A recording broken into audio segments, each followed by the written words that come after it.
Okay. Hello dear students, कैसे हो आप लोग? आई थिंक अच्छे होगे, है ना। और अपना जो लेक्चर है अभी मैं ऐसे ही रिकॉर्ड कर पा रहा हूँ। तो अभी तक हमने क्या किया, डायलेक्ट्रिक के बारे में पढ़ रखे थे हमने, और जो डायलेक्ट्रिक के कॉन्सेप्ट हैं, अगर आप कैपेसिटर्स के प्लेट्स के बीच में आपने अगर डायलेक्ट्रिक को रखा है, ठीक है, तो उसकी कैपेसिटेंस क्या होती है, इंक्रीज कर जाएगी, ठीक है। और डिफरेंट जो कॉन्सेप्ट थे उसको हमने डिस्कस किया इन कैपेसिटर्स, ठीक है। तो अपना जो नेक्स्ट क्वेश्चन है, कुछ हम लोग क्वेश्चंस लेते हैं। जैसे मैंने आपको ये बता दिया था, है ना, कि ये कैसे हम लोग सॉल्व करते हैं, ठीक है। तो इसको हमने सॉल्व कर लिया था। अब जो नेक्स्ट है वो था आपका ये डिफरेंट कॉम्बिनेशन ऑफ डायलेक्ट्रिक। इसको मैंने कल आपको बताया था पिछले लेक्चर में, ठीक है, कि तीन कैपेसिटर्स हैं और ये आपस में क्या है, सीरीज में, ठीक है। तो आप लिखोगे क्या, C1 का वैल्यू लिखोगे, आप C2 का लिखोगे और C3 का लिखोगे। C1 का वैल्यू कितना आएगा तो वो आपको पता है ना। C2 का वैल्यू कितना आएगा, C3 का वैल्यू कितना आएगा। जब भी आप कैपेसिटर्स को आप लिखते हो, इक्विवेलेंट कैपेसिटेंस हम लोग निकाल रहे हैं, है ना, ध्यान ये रखना है आपको कि वो जो ओरिजिनल प्लेट है उसका उसने कितना एरिया उसने कवर किया है ना, और कितना उसने उसका डिस्टेंस कवर किया है ना। तो आपको पता है ना कि C अगर लिखना होता है हमें, है ना, C अगर लिखना होता है, तो C अगर लिखना होता है, C हम लोग क्या लिखते हैं, C लिखते हैं हम लोग A epsilon not by D, ठीक है। तो आप देखना एरिया उसका कितना कवर किया है, ओरिजिनल प्लेट का जो एरिया है ना, वो उसने कितना कवर किया है। अगर उसने हाफ एरिया कवर किया है प्लेट का, है ना, अगर मान लो ये प्लेट है आपके पास, अगर ये प्लेट है, इसका उसने हाफ एरिया ही कवर किया है, तो एरिया क्या लिखोगे आप, A/2। अगर उसने 1/3 एरिया कवर किया तो आप एरिया क्या लोगे, 1/3 लोगे। इस टाइप से आप एरिया को देख लोगे, है ना। Same for the distance. Distance क्या होगा, मान लो कि अगर पूरा प्रॉपर अगर आप देखोगे डायलेक्ट्रिक इनके बीच में है, कैपेसिटर प्लेट्स ही है ना, और इसका इसने मान लो कि डायलेक्ट्रिक यहाँ पे है, ठीक है, इसका इसने half area half distance cover किया है, तो D क्या हो जाएगा आपका, D/2, ठीक है। तो ध्यान ये देना है कि कितना वो कैपेसिटर कितना आपका एरिया कवर किया है, तो आपको एरिया लिखना होगा, है ना। कैपेसिटेंस जो आप लिखोगे यहाँ पे, कैपेसिटेंस लिखोगे A epsilon not by D, है ना, उसमें इसका एरिया, न्यू एरिया क्या होगा, न्यू डिस्टेंस क्या होगा, और इसकी जो कांस्टेंट है वो K टाइम्स आप मल्टीप्लाई कर दोगे, ठीक है। तो ये आप लिखोगे क्वेश्चंस को सॉल्व करने के लिए। तो आते हैं हम लोग नेक्स्ट क्वेश्चन पे, ठीक है, कि एक क्वेश्चन मैं दे रहा हूँ आपको, ठीक है। ये आपके पास क्वेश्चन है। क्वेश्चन क्या है आपका कि तीन कैपेसिटर्स, सॉरी, एक कैपेसिटर है आपके पास, यहाँ पे देख लो, यहाँ पे, है ना, एक कैपेसिटर प्लेट है, इस टाइप से दिख रहा है ना, और उसके पास 3 डायलेक्ट्रिक्स है, K1 K2 K3, ठीक है। तो ये आपस में क्या है, ये पैरेलल में है, ठीक है। मैं इसको थोड़ा एक्सप्लेन कर दूँ आपको, है ना। और ये देखो कि मान लो कुछ ऐसा है,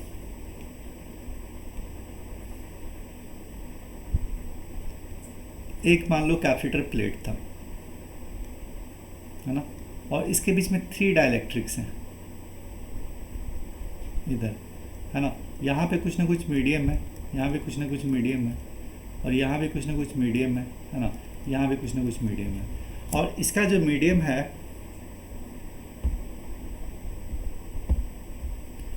इसका जो डायलेक्ट्रिक कांस्टेंट है वो है क्या आपका K1, ये क्या आपका K2, और ये क्या हो गया आपका K3, ठीक है।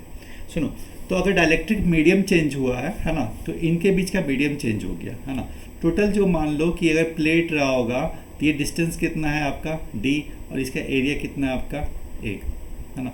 तो मान लो ये कैपेसिटेंस आपका C1 है, ये C2 है, ये C3 है। देखो C1 का अगर वैल्यू लिखूँ यहाँ पे, C1 का वैल्यू, है ना, तो C1 का वैल्यू क्या हो जाएगा, A epsilon not by D, है ना। A', D' में लिखता हूँ यहाँ पे, है ना, और C1 का वैल्यू लिख रहा हूँ मैं, है ना। तो इसका एरिया क्या हो गया, देखो टोटल एरिया मान लो कि आपका A है, टोटल एरिया कितना है A, बट ये कवर कितना कर रहा है, ओनली 1/3 कवर कर रहा है ना।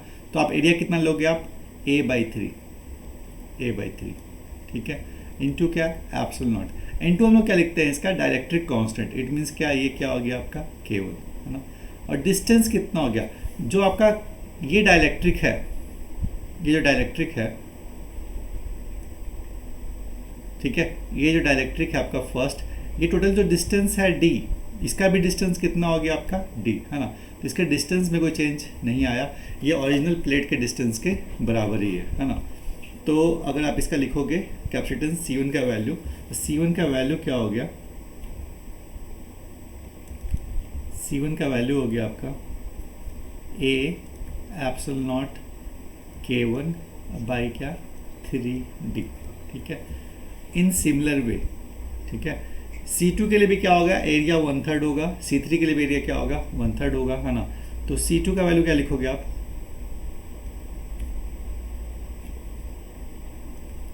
C2 का वैल्यू भी क्या आ जाएगा A epsilon not into K2 by 3D, और C3 का वैल्यू क्या लिखोगे आप, C3 का वैल्यू भी क्या होगा A epsilon not into K3 by 3D, ठीक है।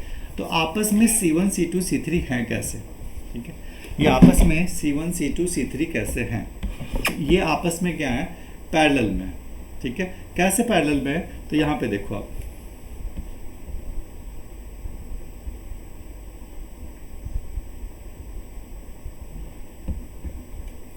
देखो ये जो C1 है, ये जो C1 है ना, ये किसके बीच में, तो एक पोटेंशियल मान लो इसका है, ये Y है ना, और ये क्या है आपका X, ठीक है। देखो तो जो C1 है,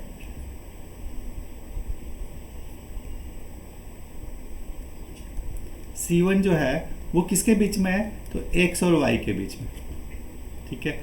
सिमिलर फॉर C2, C2 किसके बीच में है, तो ये भी देखो, ये प्लेट पोटेंशियल कितना है X, इसका पोटेंशियल कितना Y, इट मीन्स क्या, C2 भी किसके बीच में है, तो C2 भी आपका X और Y के बीच में है, ठीक है। सिमिलर फॉर C3 भी किसके बीच में है, तो ये X और Y के बीच में है ना। इसका मतलब क्या, C1 C2 C3 आपस में क्या है, पैरेलल में है ना। तो मैं अपना जो ओरिजिनल था अपना फिगर, उस पर मैं आ रहा हूँ, है ना। तो एक्चुअल में देखो आप इस क्वेश्चन में, इस क्वेश्चन में देखो आप,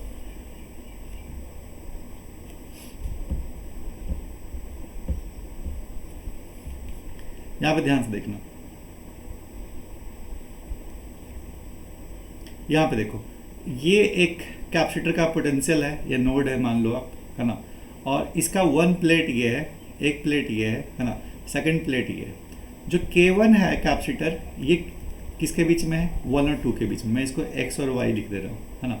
इसका मतलब क्या, जो K1 है किसके बीच में आपका, X और Y के बीच में, K2 भी किसके बीच में है, X और Y के बीच में, K3 भी किसके बीच में है, X और Y के बीच। इट मीन्स क्या, अगर मैं इसको बोलूँ C1 है ये, है ना, ये आपका C2 है और ये आपका C3 है, then C1 C2 C3 all are in parallel, ठीक है, because they are connected with a same potential. तो यहाँ पे देख लो, अगर मैं इस पॉइंट को X बोल लूँ, इस पॉइंट को अगर Y बोल लूँ, है ना, तो then C1 C2 C3 are in parallel, ठीक है।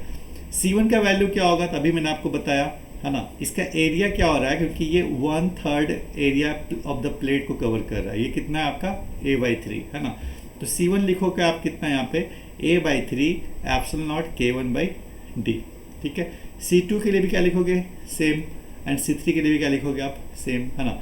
और C इक्विवेलेंट क्या हो जाएगा आपका, C इक्विवेलेंट इक्वल टू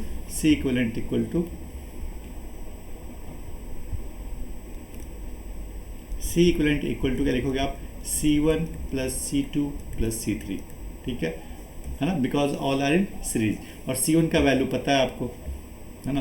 तो C1 का वैल्यू कितना हो जाएगा, A एप्सिलॉन नॉट और K1 बाई क्या 3D, है ना। C2 का वैल्यू क्या लिखोगे आप, C2 का वैल्यू भी वही होगा आपका A epsilon not K2 by 3D, है ना। और C3 का वैल्यू भी क्या आ जाएगा, A epsilon not K3 by 3D, है ना। तो C1 C2 C3 पता है आपको, और आपने देख लिया कि सारे कैपेसिटर्स किस में थे, पैरेलल में, उनका इक्विवेलेंट कैपेसिटेंस कितना होगा, C1 plus C2 plus C3, ठीक है। अब हम लोग आते हैं नेक्स्ट पे।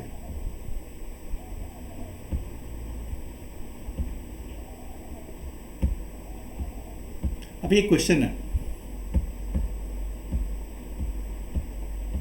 ठीक है, एक क्वेश्चन है आपका,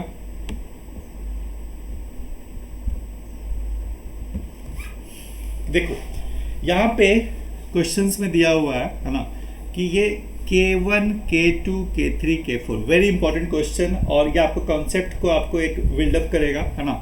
तो ध्यान से देखना, ऐसे क्वेश्चंस आते हैं और ये थोड़े से ट्रिकी होते हैं, ठीक है। तो देखो यहाँ पे आपके पास 4 कैपेसिटर्स हैं,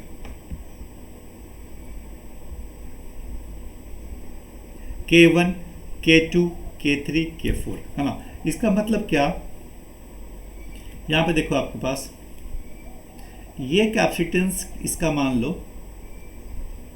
ये C1 है, ठीक है।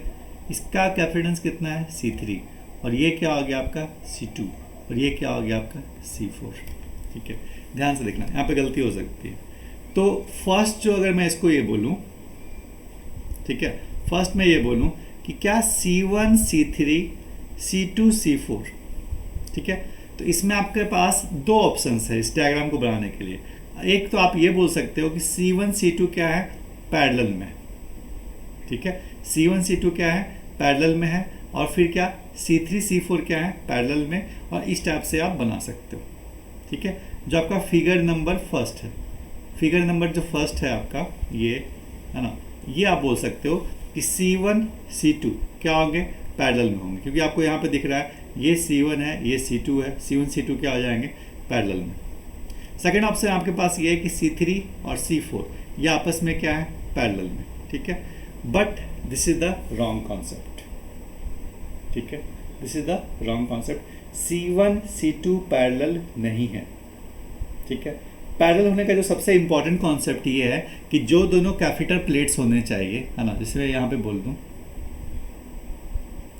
ये मान लो कि आपका C1 है, और ये आपका मान लो ये C2 है, ठीक है। ये आपका C1 और ये आपका C2, ठीक है। इसको पैरेलल में कब बोलोगे, जब यहाँ का पोटेंशियल और यहाँ का पोटेंशियल क्या रहे दोनों के लिए सेम, तभी आप बोलोगे पैरेलल में, ठीक है। बट आपको पता है ना कि C1 में अगर आप लिखोगे इलेक्ट्रिक फील्ड, तो इलेक्ट्रिक फील्ड कितना हो जाएगा C1 के लिए, है ना, इस प्लेट के लिए, इस प्लेट के लिए, है ना, और इस प्लेट के लिए, जैसे मैंने इसके पीछे, इसके जस्ट नीचे लिखा है आपको,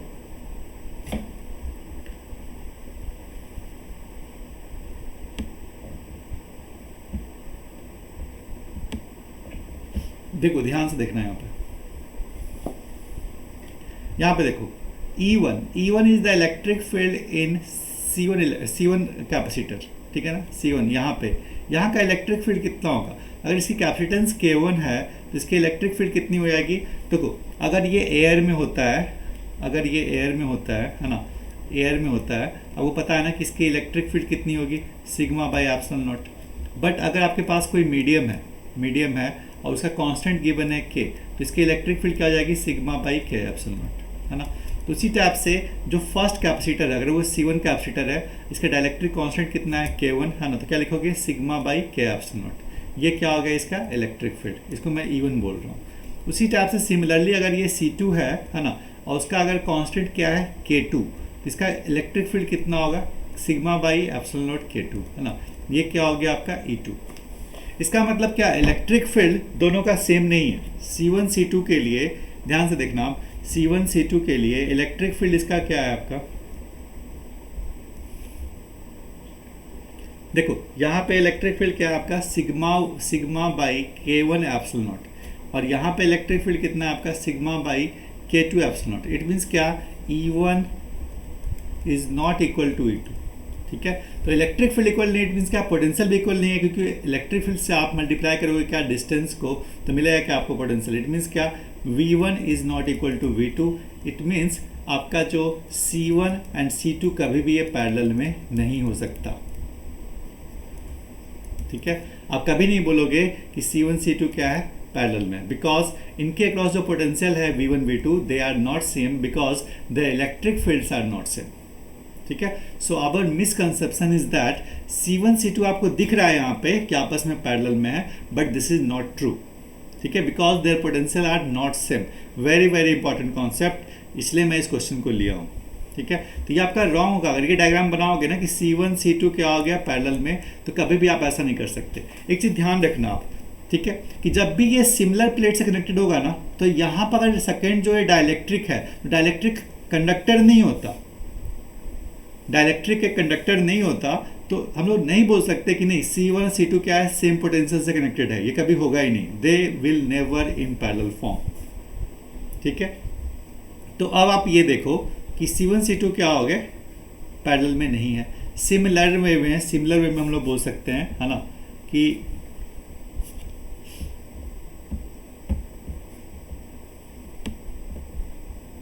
C3 और C4 भी क्या होंगे, पैरेलल नहीं होंगे। ठीक है, C3 और C4 भी क्या होंगे, पैरेलल नहीं होंगे, है ना, क्योंकि इसका भी आप लिखोगे इलेक्ट्रिक फील्ड और पोटेंशियल, तो ये दोनों सेम नहीं होंगे, डिफरेंट डिफरेंट आएंगे, है ना, तो हम लोग सिमिलर नहीं बोल सकते कि ये दोनों सिमिलर है। ठीक है, इसका मतलब C3 and C4 not are in parallel, है ना। तो ये जो डायग्राम होगा आपका C3 और C4 क्या हो गए, C3 और C4 क्या है, ये पैरेलल में है, this is never true. C1 and C2 क्या है, आपके पैरेलल में है, this is never true, so this is the wrong figure. ठीक है, तो इसका करेक्ट क्या है, करेक्ट ये है कि C1 C2 क्या है, आपस में सीरीज में है। ठीक है, और C2 C4 क्या है, आपस में सीरीज में है ना, और ऊपर का टोटल कॉम्बिनेशन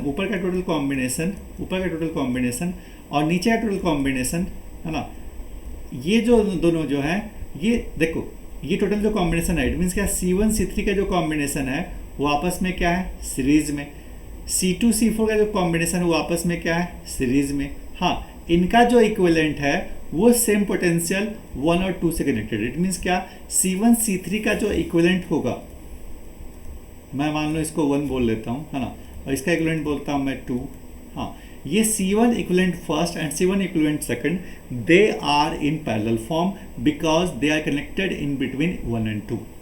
ठीक है, तो ध्यान से सुनो इस कॉन्सेप्ट को। C1 एंड C3, ये आपका C1 हो गया, है ना, और ये आपका C3, they are in series. C2 and C4 they are in series. हाँ, their combinations are in parallel form. इतना समझ में आ गया होगा शायद आपको। ठीक है, तो C1 का वैल्यू क्या लिखोगे आप, तो C1 का वैल्यू पता है हमें, है ना, कि अच्छा देखो C1 का वैल्यू यहाँ पे लिखा हुआ है, C1 का वैल्यू यहाँ पे लिखा हुआ है ना। C1 का वैल्यू क्या लिखा हुआ है आपका, एरिया इसका कितना हो गया, देखो C1 ने हाफ एरिया को कवर किया है। ठीक है, तो इसका एरिया के लिए क्या लोगे आप, A/2। C3 ने भी हाफ एरिया कवर किया, इसलिए एरिया क्या लोगे आप, A/2। C2 ने भी हाफ एरिया कवर किया, तो एरिया क्या लोगे आप, A/2।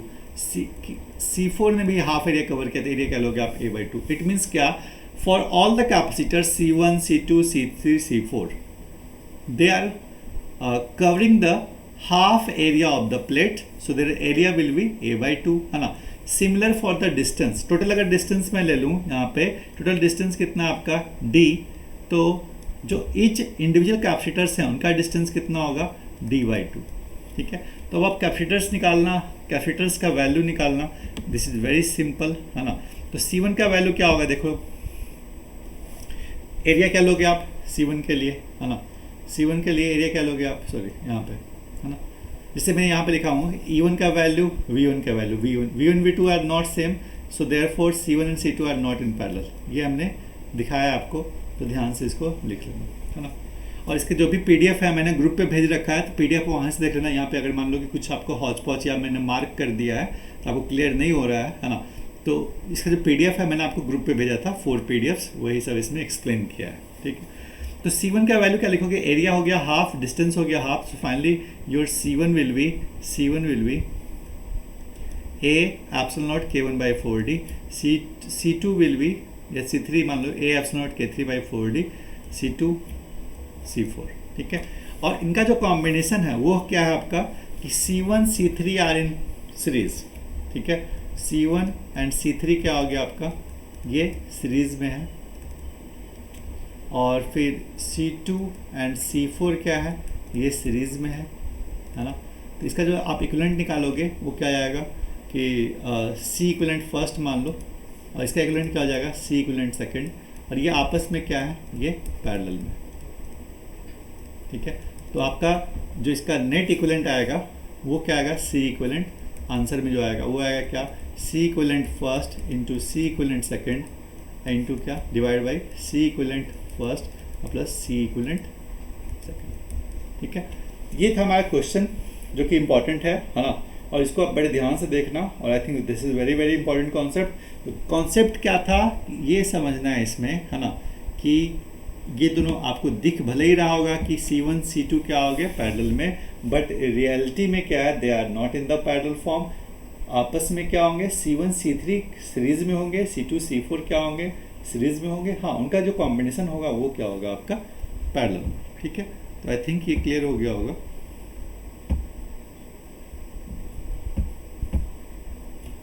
तो ठीक है, ये क्वेश्चन हो गया, और नेक्स्ट क्वेश्चन में और भी नेक्स्ट करता हूँ क्वेश्चन से भी हम लोग प्रैक्टिस करेंगे, फिर हम लोग कैपेसिटर्स को ख़त्म कर लेंगे। ठीक है, चलो, all the best, bye, take care.